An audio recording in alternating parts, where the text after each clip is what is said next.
অনেক কিছু বলার ইচ্ছা, কিন্তু কিছুই বলার নেই, কারণ গ্রসনটা না আর 5টা সিনেমার মতো নয়, মানে আমার জীবনেও নয়, যারা দেখবে তাদের জন্যও নয়। কেননা গ্রসন মা এবং সন্তান, মানে ছেলে, আজকের এই সম্পর্কের টালমাটাল চারপাশে, সেখানে সব সম্পর্কগুলোই জল রঙের মতো না ফিকে হয়ে গেছে।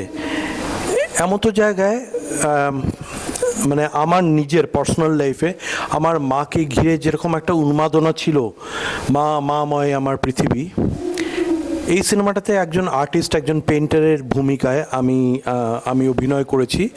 এবং ওই পেইন্টারেরও জীবন বা জীবনের সব দর্শন কিন্তু মাকে ঘিরেই। তার জীবনে বহু নারী আসা সত্ত্বেও সে কিন্তু মা কেন্দ্রিক, এবং সবার মধ্যে সেই মায়ের ওই ক্ষমাময় সেই ভালোবাসাকে খুঁজে বেড়াচ্ছে।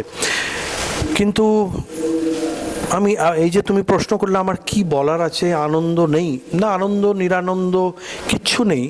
তার কারণ এই সিনেমাটা যখন গত বছর শুরু করেছিলাম তখন মা পার্কিনসন, ডিমেনশিয়া এবং একটা মাইল্ড সেরিব্রাল স্ট্রোকে হসপিটালাইজড হয়েছিলেন। তার মাঝখানে স্ক্রিপ্টটাকে লেখা, তার মাঝখানে সিনেমাটাকে শ্যুট করা, এবং একজন বিদেশিনী নায়িকা এসেছিলেন, ইটালিয়ান, তার নাম পাওলা বোনাচিনা।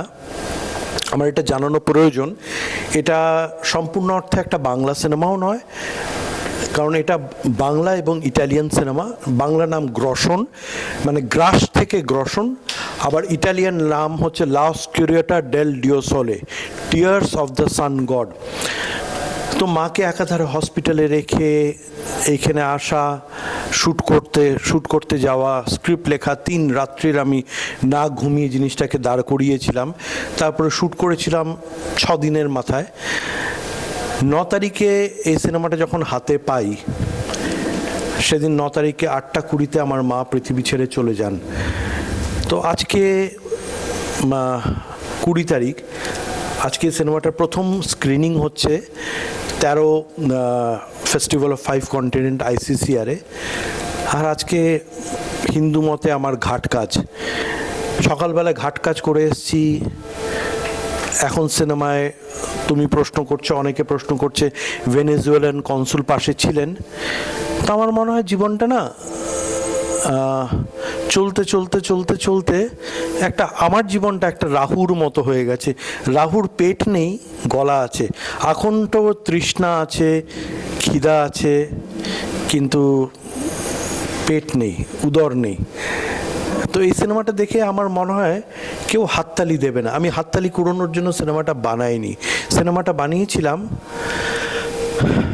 একটা ভীষণ অনুভব থেকে। এই সিনেমাটা ততদিন অবধি থাকুক দর্শকের মননে যতদিন মা শব্দটার তাৎপর্য পৃথিবী সবার মধ্যে থাকবে।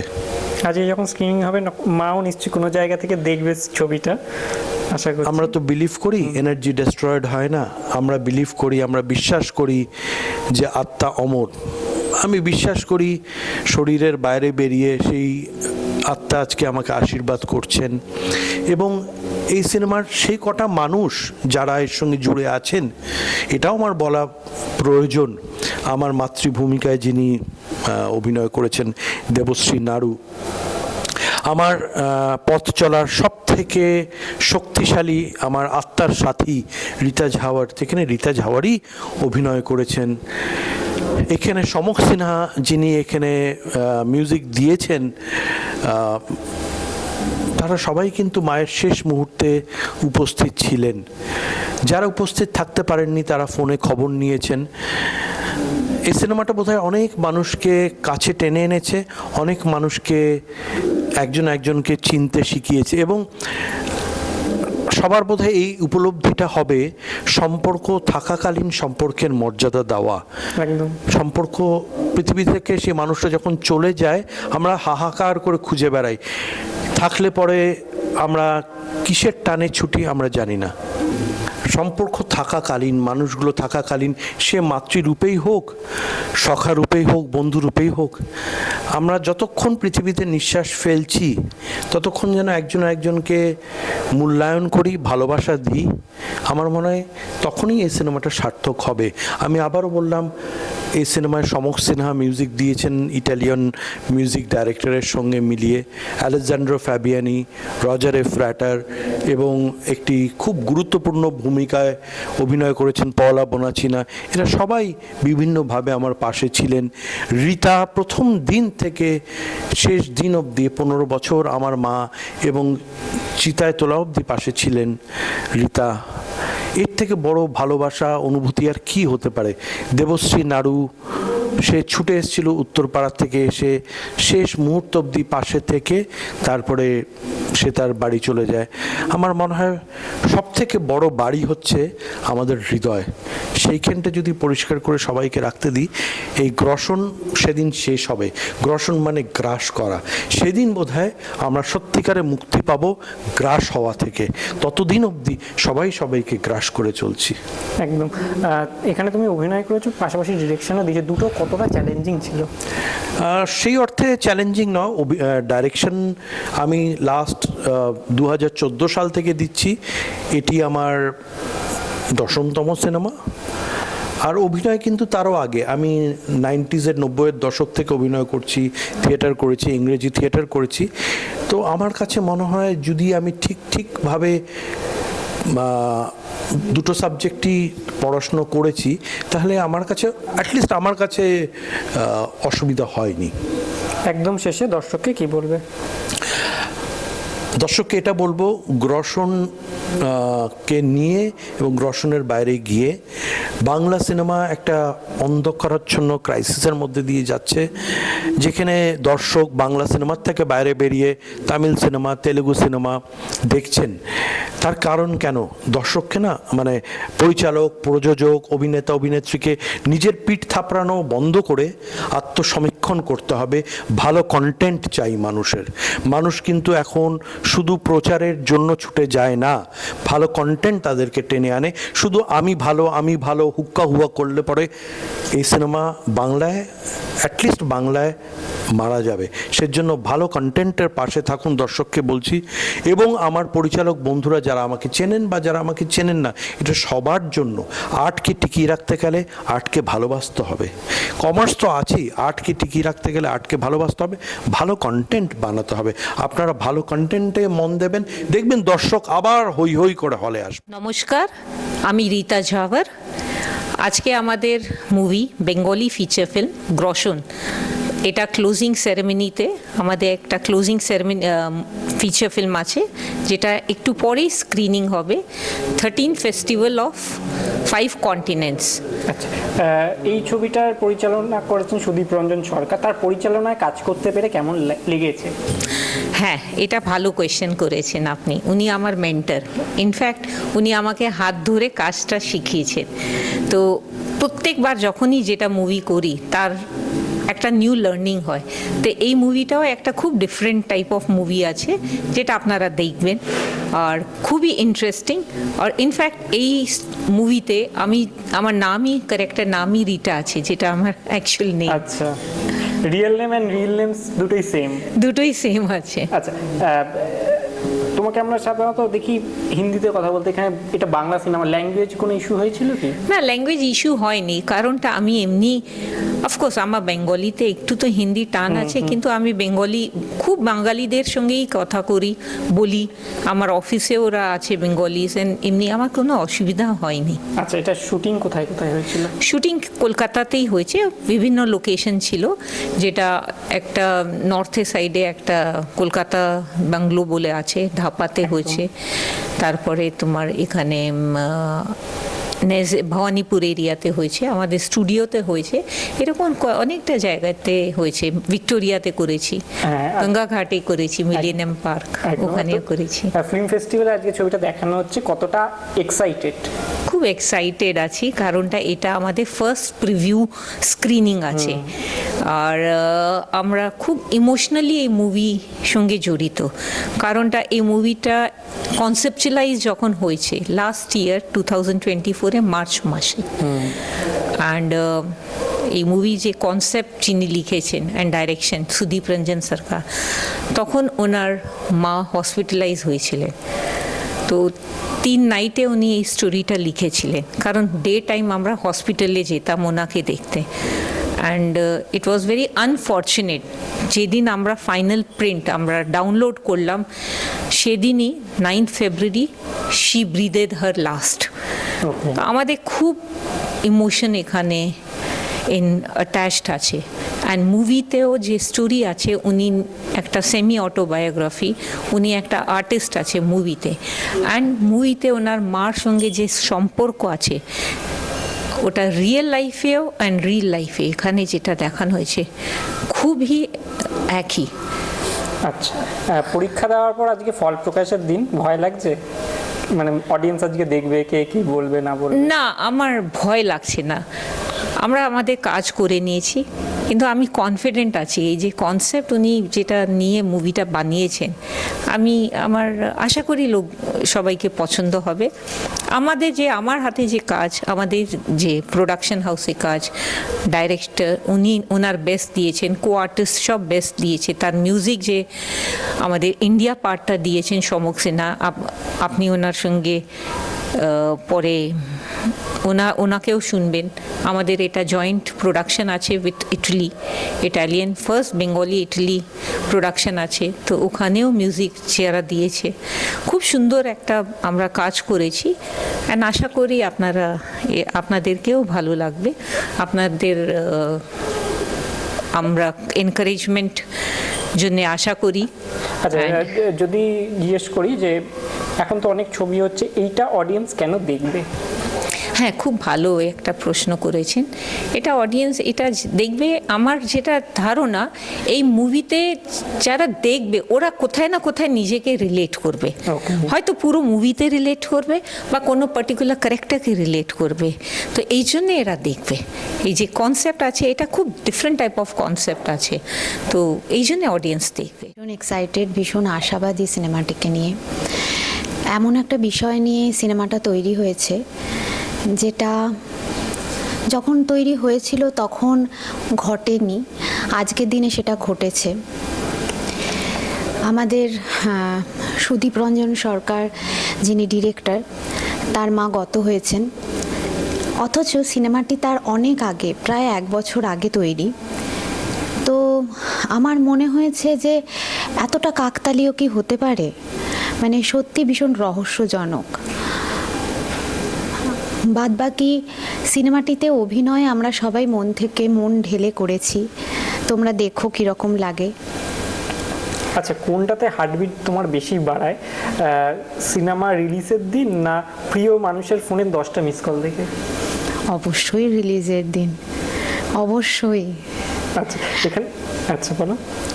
আর প্রিয় মানুষের 10টা মিসড কল কেন দেখতে হবে? প্রিয় মানুষ যারা হবে তারা চোখের সামনে চলে আসবে। একদম। এখানে তোমার চরিত্রটা নিয়ে যদি কিছু বলো। হ্যাঁ, এটা ভীষণই একটি গুরুত্বপূর্ণ চরিত্র। একজন উদ্ভ্রান্ত আর্টিস্ট, তার জীবনী নিয়ে গল্প, যার জীবনটাই আবর্তিত হয় তার মাকে নিয়ে। সেই মায়ের চরিত্রটি আমাকে দেওয়া হয়েছে।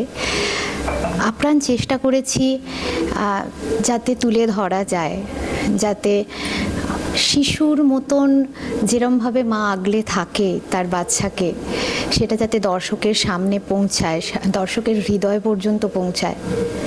দেখা যাক, আমি বিচারের দায়িত্ব দর্শকের উপরেই ছাড়তে চাই। পরিচালক অ্যাক্টর সুদীপ রঞ্জন সরকারের ব্যাপারে কি বলবেন? স্যারের ব্যাপারে আমার একটাই কথা বলার, যে আমি অনেক ভাগ্য করে ওনার মতন ডিরেক্টর পেয়েছি, যিনি আমার জীবনে একাধারে শিক্ষক এবং মেন্টর বলতে পারো।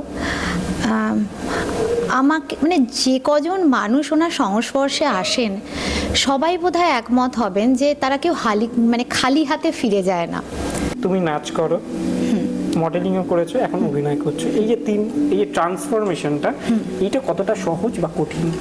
অবশ্যই কঠিন, কারণ অভিনয় করতে গেলে তো 3টেই লাগে এবং 3টেই খুব ক্ষুরোধার হতে হয়, না হলে তো ট্রান্সফরমেশনটা ইজি হয় না। তো সেখানে বাচনশীলতাও লাগে, নাচের ভাবও লাগে, সব কিছুই ভীষণ পরিমিত মাত্রায় অথবা যথার্থ মাত্রায় লাগে। একদম শেষে অডিয়েন্সকে কি বলবে? আমি বলবো অবশ্যই সিনেমাটি দেখুন এবং আমাদের অনেস্ট রিভিউ দিন যে কেমন লাগলো। আমরা খুব মন থেকে ছবিটি করেছি। Mr. Alfredo Caldera, the Consul of Republic of Venezuela here in Kolkata. I had the great fortune of meeting him twice, once in SRFTI and once again in Delhi. And I must say he's a very handsome man, more like an actor than a diplomat. And today we have the screening of my feature film Ghosh, which is a Indo-Italian Bengali cinema. Italian actress has played a lead role in the movie. And this is the closing film for 13th Festival of Five Continents, 13th Festival of Five Continents. I have with us one of the main organizers, Sri Borun Ray, with us. I have the fortune of having the Indian music director, Shamukh Sinha, with us, who along with Alessandro Fabiani and Roger A. Frater has composed the beautiful music for this movie. I have with me Rita, Jhawar, the producer and one of the lead actors of the movie. I have with me Debashree Naru. She has played a very stellar and a very important role in this movie. My question towards Alfredo would be, how do you see, I mean, Venezuela is such a rich country in terms of culture, cinema, art, and Indian cinema is mostly very full of colors, vibrant, and when we talk of Indian cinema, they think it is mostly Bollywood with lots of song, dance. So how do you think Venezuela and India can together work in terms of cinema and with a common ground? What do you think about it, Alfredo? Between India and Venezuela movies, the independence movies and regional movies, for example, the Bengalese movies, the Tamil movies, is close. Okay. It's close. It's close. For example, the treatment to the histories, the passion, love, violence is close for the lights, because the lights to the India is in a tropical is the same to the tropical in Latin America and the Caribbean, and the artists, the filmmakers have the same problem. The same problem to the production, because Hollywood have many in English many money for making movies. Yes. To the independence movies is different. It's the same to the Latin American producer. I think so. Is our work.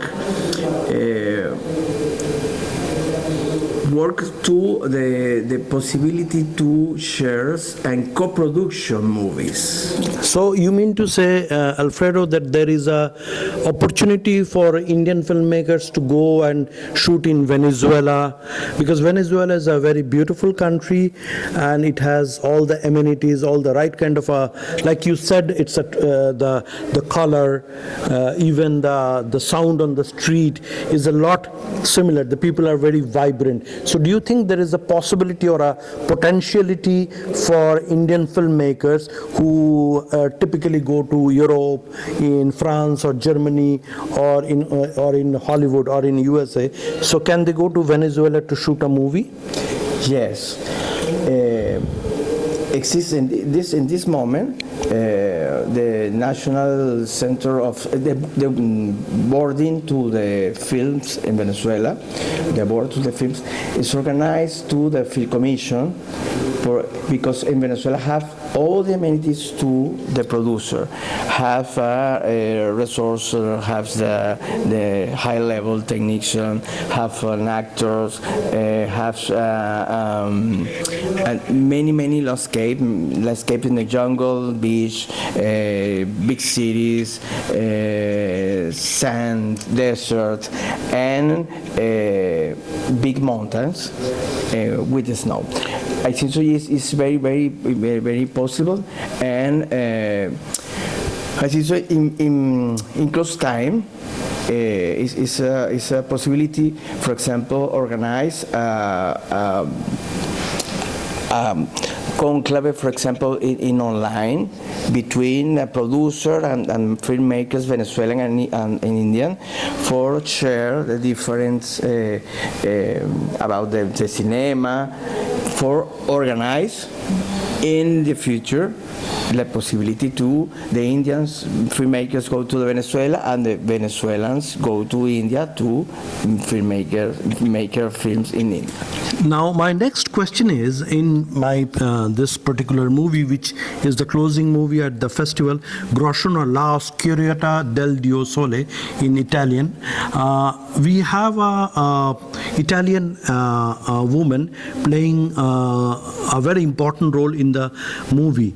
And because of OTT and other streaming services like Netflix, Amazon, Disney, even HBO, we see a lot of cross-cultural influences, which is like breaking barriers from typical form of filmmaking or typical storytelling to where we have a merger of different people from different communities, different countries, working as maybe a lead or a protagonist in an Indian movie or an Indian going and working. So do you see in near future a Venezuelan actress, a possibility of a Venezuelan actress working in an Indian movie? Do you think this can be a possibility?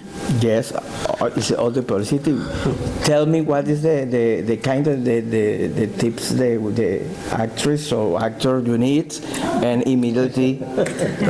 This I think is a great direction forward right now, and I think my next question would be to Sri Borunre, and because just now the consul just said, and you are all hearing it, he said, just tell me the story, what kind of an actor, what kind of an actress that you require. The government of Venezuela will make sure that it will happen. So this is a great thing for not just Indian cinema but world cinema, where cinema as a language of bringing everybody together is actually serving the correct purpose. Now my question towards Sri Borunre, because he has been the organizer for the last 13 years, it's from this year NES they have been kind enough to accommodate NES as one of the partners for this festival. My question towards Borunre would be, why this particular name, Festival of Five Continents, and how could you run this festival for so many years? In fact, I am engaged in this Film Society movement for the last 60 years. We have been organizing films for the last 60 years. But sometime we thought that there should be we should focus on screening the films from the other countries also, to bring them together in a particular film festival. So we choose a festival, and I myself has given the name Festival of Five Continents, because we are choosing films from all the 5 continents that has been shown in this festival. You can see all the countries that they are covered in this festival are from all the 5 continents. It is like that. I would not have this conversation for long, because we have with us, like I said, the Consul of Venezuela. I would like to tell the audience over here, we are very fortunate from NES Moving Pixels, the production company of Ghosh, La Oscurità del Dio Sole, which means Tears of the Sun God. And this is the closing film of the festival, which is such a great honor. On my right side, like I had introduced earlier, is my partner at NES, and also she plays one of the most important characters in the movie, that of an art collector, an art connoisseur in the movie. And I would request her to say a few words about her experience working in the movie. Just one. I want to watch one liner. You see, in this festival, we are having films from many countries, but particularly we are having two films from Venezuela. There has been screened. They are having this Asian premiere. They've been screened in Europe, but in not, any of the Asian countries had not been screened. So we are having this premiere of these two Venezuelan films. Thank you, sir. Thank you, Mr. Counsel. We are fortunate to have him here. It's a beautiful country, and as you said, there is so much of similarity between India and this Venezuela also. And if I am not wrong, there was a 60-year-old lady of Venezuela. She won the fashion show and pageant. So they believe in breaking the norms, normal norms. And Sudeep sir asked me how I felt working with him and in this movie. Well, I'm fortunate to work with him. He is my mentor, and he has taught me the nuances of acting. I never thought of even to become an actor. Somewhere he felt that I can do something. So he chose me a few years back, and there was a grooming time. For many years he has groomed me, and particularly in this movie, I'm playing my namesake there, Rita. My character name is Rita. I'm an art collector, as he said. And it was a very, very interesting character. It's a semi-autobiography. And to play this character with him in this movie is a pleasure. It's a learning process, I would say. Thank you, sir. And I must say, my gratitude to Borunda. His experiences in movie is perhaps not our age. Even we have not reached that age. And with the energy that he works, he and his friend Robinda, it can put us, the youngsters and me, I'm not youngster, to shame. With the energy, and whenever I see him, I go back with, very smartly, I take some energy from him. And we are thankful that you made Nez as a part of your festival, and you gave us a chance to showcase our movie as a closing ceremony. Thank you, Borunda. Thank you. My last on this, I wanted to share with you.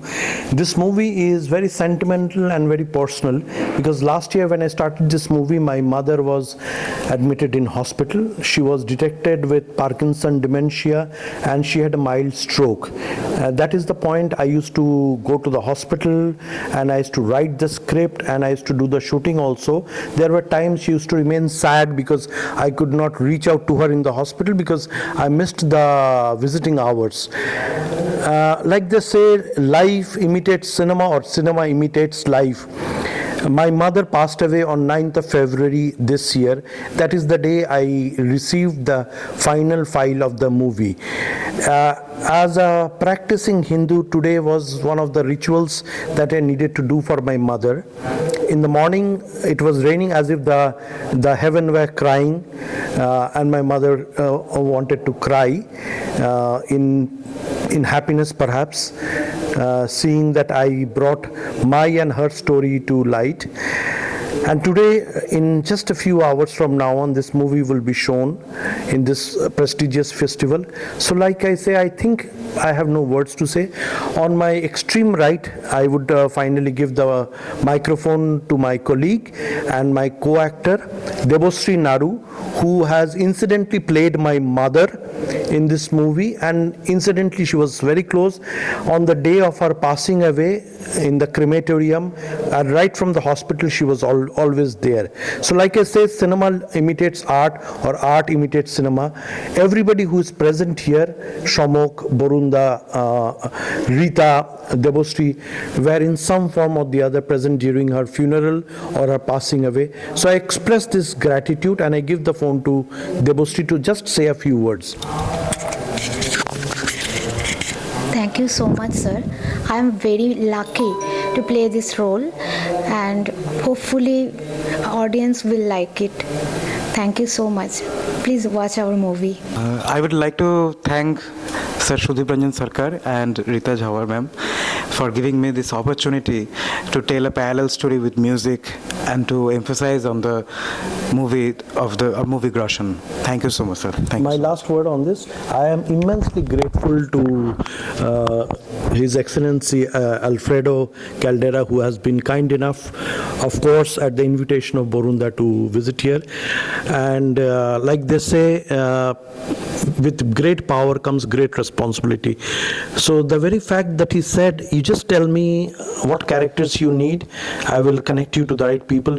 Maybe my story will one day travel to Venezuela, or people of Venezuela will come and act in my movie. That perhaps will be the day we will truly celebrate as global citizen. Thank you. Everyone, আমার নাম গুলশান বানু। গ্রোশন মুভিতে আমার একটা খুব সুন্দর একটা role রয়েছে। আজকে আমাদের মুভির এখানে স্ক্রিনিং হচ্ছে। এখানে তোমার চরিত্রটা নিয়ে যদি কিছু বলো। অবশ্যই আমার একজন জার্নালিস্টের ক্যারেক্টার রয়েছে এখানে। আমি এখানে যে মেইন ক্যারেক্টার মুভির, ওনার ইন্টারভিউ নেওয়ার জন্যে ওনার অ্যাপয়েন্টমেন্ট নিতে চাইছি, ওনাকে আরও জানতে চাইছি ওনার ইন্টারভিউ নিয়ে। তো বাট ওনার অ্যাপয়েন্টমেন্ট নেওয়াটা খুব একটা মানে সহজ ব্যাপার ছিল না, অ্যাপয়েন্টমেন্ট পাওয়াটা। সো এই ব্যাপারটা প্লাস ওনার সাথে যখন আমার দেখা হয় তখন যে ওনার ক্যারেক্টারটা কী ধরনের সেটা একটু জানতে পারলাম, বাট যেটা আমার জন্য খুব একটা ইন্টারেস্টিং ব্যাপার ছিল। So yes. সুদীপ রঞ্জন সরকারের সাথে কাজ করে কেমন লেগেছে? সুদীপদার সাথে কাজ করে আমি নিজেকে খুব লাকি মনে করছি, বিকজ সুদীপদার মতো একজন অ্যাক্টর যিনি যে অ্যাক্টিংটাকে এত ডিপলি ভালোবেসে কাজটা করেন, সেটা ওনার কাজের থ্রু সেটা বোঝা যায়। ওনার সাথে এত কাজ থেকে কাজ করে আমি যেটা দেখতে পেলাম, ওনার কাছ থেকে অনেক কিছু শিখতে পেরেছি। আর এই পার্টিকুলার গ্রোশন মুভিতে যে ক্যারেক্টারটা উনি প্লে করছেন, এই ক্যারেক্টারের ডিফারেন্ট শেডস রয়েছে। প্রত্যেকটা শেডসকে উনি যেভাবে ফুটিয়ে তুলতে পেরেছেন, সো সেটা দেখাটা সবার জন্য খুব ইন্টারেস্টিং একটা ব্যাপার। আপনারা অবশ্যই আসুন, দেখুন, একটা খুব ইন্টারেস্টিং একটা মুভি। কতটা এক্সাইটমেন্ট কাজ করছে আজকে সবাই দেখতে পাবে, আজকে ফল প্রকাশের দিন, কতটা ভয় লাগছে কি? ভয়, হ্যাঁ কিছুটা ভয় সেরকম না বলবো, ইন্টারেস্টিং ডেফিনেটলি। খুব এক্সাইটমেন্ট রয়েছে যে বিগ স্ক্রিনে যেটা আমরা কাজ করেছি, আমরা যে কাজটা সেটা বিগ স্ক্রিনে যখন আমরা দেখতে পাবো, সেটা দেখার এক্সাইটমেন্টটাই আলাদা। So yes, we are all very excited. আমি সুদীপ বাবুর সঙ্গে একসঙ্গে কাজ করেছি একটা ওয়ান্ডারফুল প্রোডাকশনে, যেখানে উনি ডিরেক্টর ছিলেন এবং আমি কোরিওগ্রাফার ছিলাম। এবং এটা আমেরিকায় বিশাল যে অডিটোরিয়াম জিম ওয়েলেন তাতে হয়েছিল। এটা ওয়াজ অন সত্যজিৎ রে অ্যান্ড ফ্রেডেরিকো ফেলিনি। তো সুদীপ বাবুর কাজ কীরম আমি ভীষণভাবে ওয়াকিবহল, এবং এটা তো উনি ওনার মাকে নিয়ে করেছেন।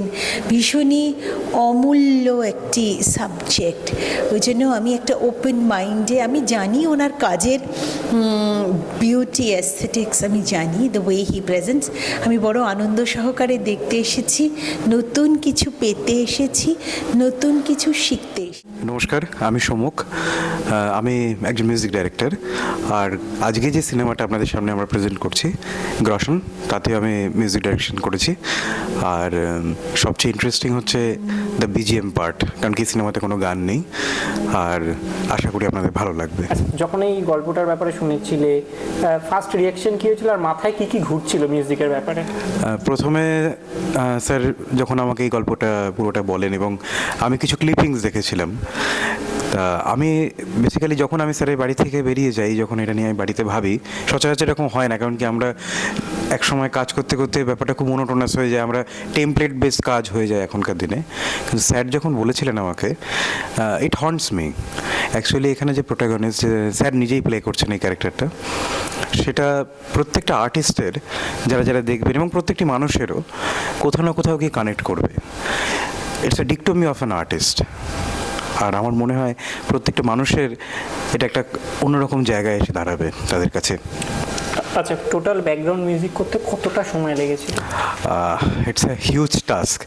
ব্যাপারটা হচ্ছে ব্যাকগ্রাউন্ড মিউজিকেরও এখানে আমি যেভাবে কাজ করি মেনলি, গ্রশনের ক্ষেত্রে কাজটা খুব চ্যালেঞ্জিং ছিল আমার কাছে, কারণ কি এখানে প্রচুর ইমোশনস, প্রচুর কন্ট্রাস্ট রয়েছে। একটা মানুষের চিন্তাভাবনা সে কত রকমভাবে পরিবর্তিত হচ্ছে এবং প্রত্যেকটা মানুষ তাকে কীভাবে অ্যাফেক্ট করছে তার এই চিন্তাভাবনাতে, সেই ইমোশনসগুলোকে ড্র করা বিজিএম দিয়ে সেটা খুবই চ্যালেঞ্জিং ছিল আমার কাছে। তো এটা একটা ভীষণ ম্যামথ টাস্ক ছিল, প্রায় 2-2.5 মাস লেগেছিল টোটাল জিনিসটাকে সাম আপ করতে।